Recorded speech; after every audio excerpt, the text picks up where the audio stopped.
Welcome to Navigating the Customer Experience. Want to improve your organization's customer service? Looking for insider tips to knock your customer socks off? Then you're in the right place. Here's your host, Yanique Grant. Welcome to Navigating the Customer Experience. My name is Yanique Grant, and I'm your host. Today, I wanted to just jump on and share some great thoughts that I've been having. It's so unfortunate that all across the globe, we're all having to deal with this pandemic. But what's most interesting is I've been doing a lot of reading and I've been, just doing a lot of research. And I've really been seeing a lot of organizations pivoting their business in the whole thrust of trying to survive and thrive during this pandemic. So in today's podcast, I'd like to share some thoughts that I've put together regarding how it is you can navigate your online customer experience. And so let's just jump in. With the advent of COVID-19, the online customer experience is fast becoming the new benchmark for which customers measure the level of service a company offers. In a practical way, the online customer experience may in some instances replace the face-to-face customer interaction, especially for those business places that officially had to be closed. Companies, entrepreneurs, or even solopreneurs must revisit their avenues of customer interactions, including their website, social media pages, and other platforms to ensure the user experience is one in which creates a favorable response for their customers.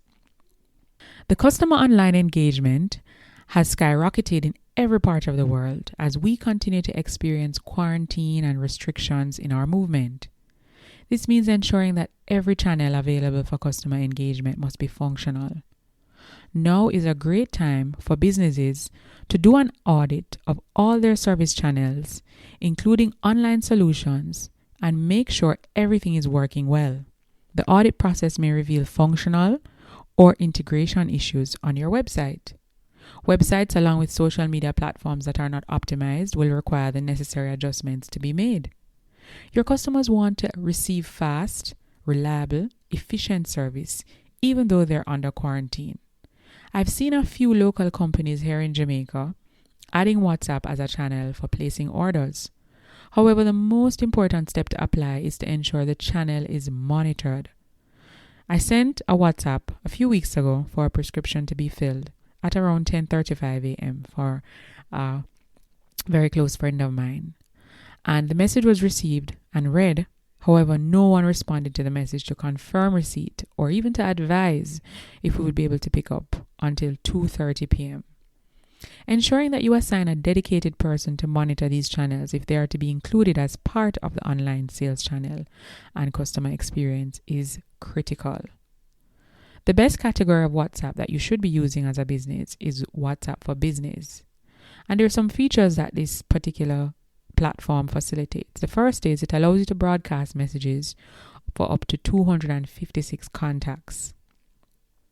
Its automated communications allows you to provide greeting messages, away messages, or even quick replies.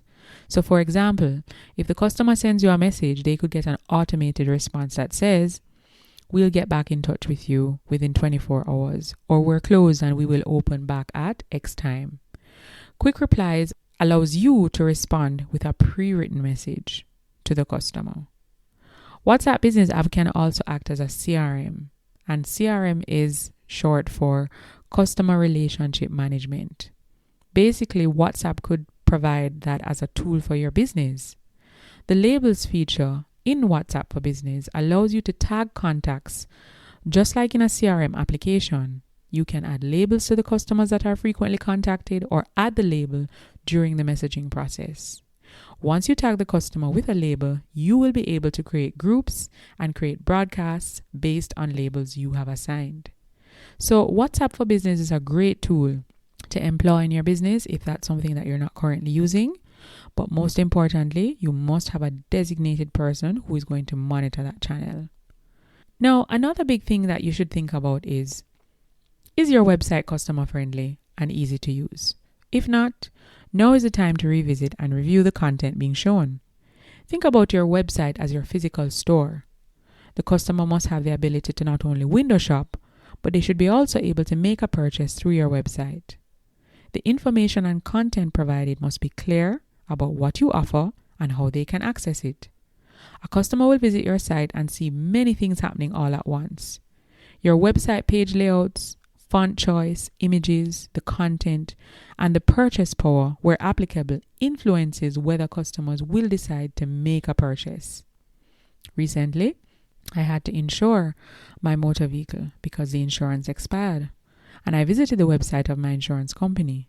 It seemed that they allowed third-party bank transfers. However, the participating banks were only 3. Their option for credit card payment was only available via a third-party payment agency, which would mean that I would have to sign up for an account with them. After exhausting all research online for my options for payment, I decided to visit the location in person. After completing the payment, I asked the customer service representative why their company wasn't listed on the platform for all banks. And of course, she was unable to answer. You need to be aware of how accessible your services are to your customers, especially during this time when we all have to reduce our face-to-face interactions with each other. Another great example I had was with my bank. I visited their website to see what options they had available for credit card payments during this time. I wanted to get immediate feedback, and so I opted to click on their button for live chat. However, after sending my question and being assigned a representative, and their name was even provided, no one responded after 13 minutes of waiting. So I've signed on to this live chat. I've seen that Colleen is the representative that's assigned to the conversation, sitting, waiting. 13 minutes elapsed, and I'm just like, this is clearly not working. Businesses must ensure that features including live chat are being actively managed by someone to respond quickly to the customer's queries or concern. An automated estimated response time should also be given to customers who are using your live chat communication. This ensures that expectation in terms of wait time is provided up front. Additionally, functionality in the form of clickable buttons on your website should be tested to ensure that they are actually working. Another great area for improvement that you should look to improve is doing an audit of your social media brand.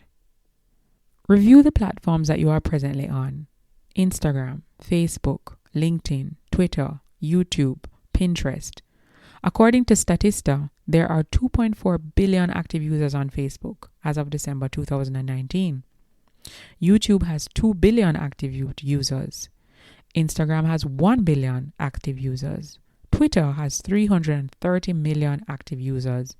LinkedIn has 303 million active users. Your customers are hanging out now more than ever on these platforms, either for recreation, entertainment, browsing, or for their own businesses.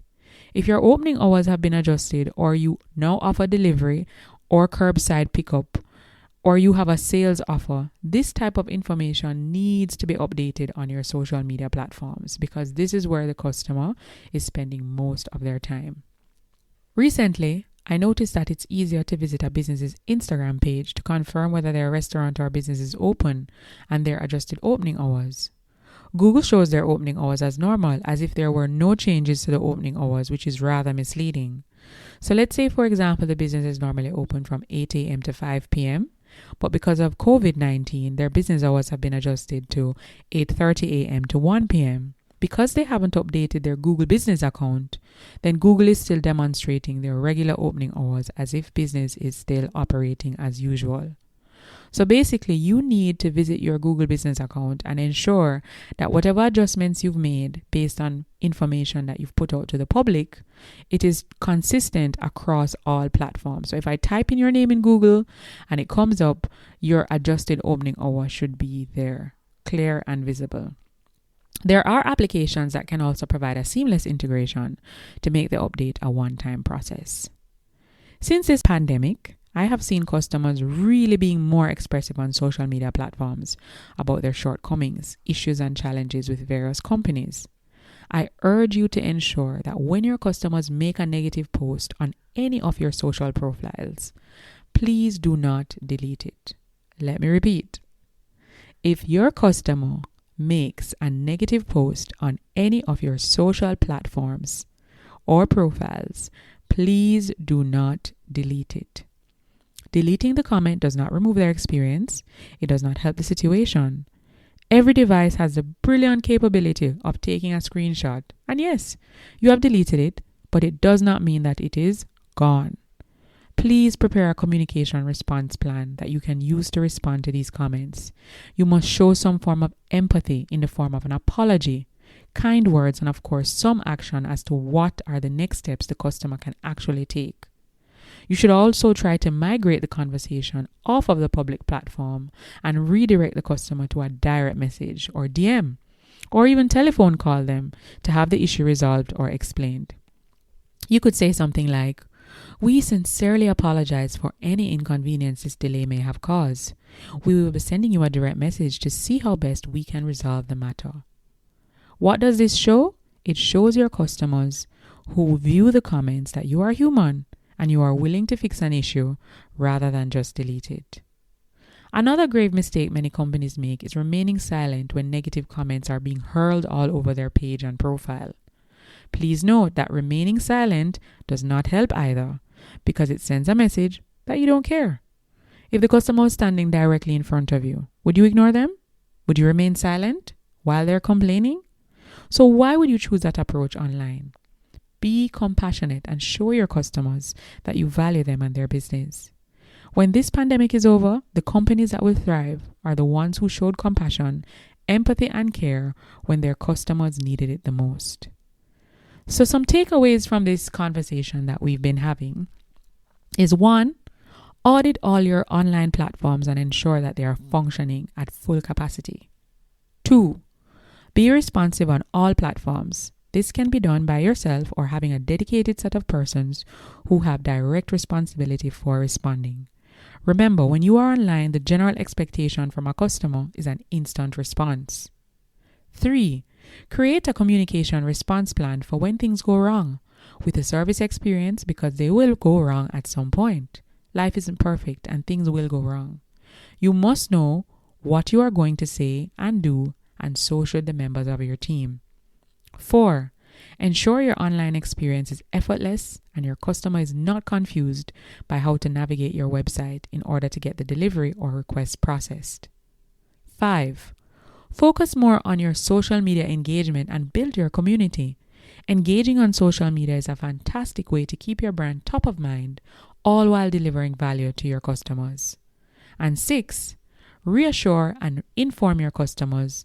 The most important part of navigating the online customer experience is keeping your customers informed of adjusted opening hours, updates to any delivery policies, or a new way to reach customer service. It's just so important that your customers feel connected and they know exactly what is going on.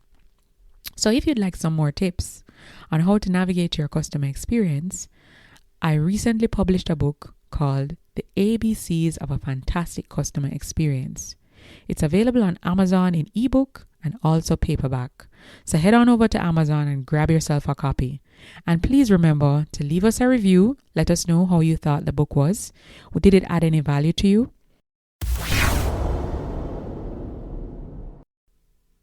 The ABCs of a Fantastic Customer Experience provides 26 easy-to-follow steps and techniques that helps your business to achieve success and build brand loyalty. This guide to limitless, happy, and loyal customers will help you to strengthen your service delivery, enhance your knowledge and appreciation of the customer experience, and provide tips and practical strategies that you can start implementing immediately. This book will develop your customer service skills and sharpen your attention to detail when serving others. Master your customer experience and deliver those knock your socks off techniques that will lead to lifetime customers. Your customers will only want to work with your business, and it will be your brand differentiator. It will lead to recruiters to seek you out by providing practical examples on how you can deliver a winning customer experience. So head on over to Amazon and grab yourself a copy. So I really hope that you get value out of this book, and if it was of any great impact to you, please leave us a review and let us know what you think.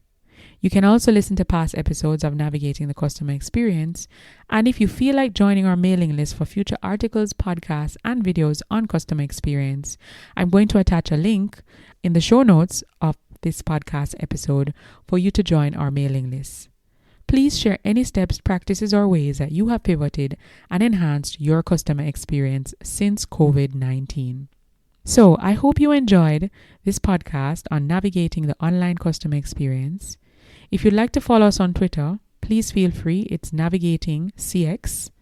And if you'd like to join our private Facebook group, it's Navigating the Customer Experience Community. Until next time, I'm your host, Yanique Grant. Thanks for listening. For more awesome resources to take your customer service game to another level, head over to navigatingthecustomerexperience.com. See you next time.